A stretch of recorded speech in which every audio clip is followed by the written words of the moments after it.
Sumasailalim sa pagsasanay at seminar ang mga tauhan ng Mactan Cebu International Airport sa disaster preparedness. Narito ang report ni Naomi Sorianosos.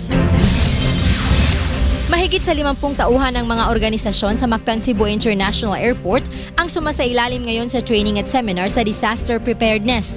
Ang 3 araw na seminar ay sinimulan kahapon na may layong linangin ang kaalaman ng mga nagtatrabaho sa paliparan sa mas mabisang paghahanda sa mga kalamidad upang mabawasan ang epekto nito sa buhay at ari-arian. Inaasahang magkakaroon rin ng assessment sa mga naging problema sa pagiging international hub ng Mactan Cebu International Airport sa mga tulong mula sa iba't ibang mga bansa matapos ang pananalasa ng bagyong Yolanda. The crisis brought about by natural hazards such as Typhoon Yolanda have impressed upon us all the need to prepare well in advance and institute all the measures possible, the preventive measures possible, so that we can minimize the loss of property and life.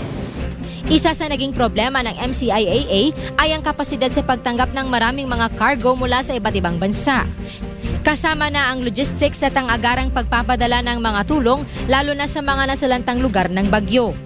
And that's really the situation of what it is to be in an airport where there's international aid. Nothing can prepare us for the influx of that large volume of cargo.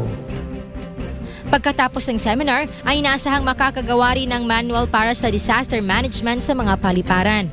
Ang seminar ay 2 beses ang isinagawa sa Pilipinas, una ay sa Maynila taong 2003 at nakatakda namang gawin sa susunod na linggo sa Tacloban City kung saan malaki ang pinsala sa airport matapos sa tamaan ng storm surge.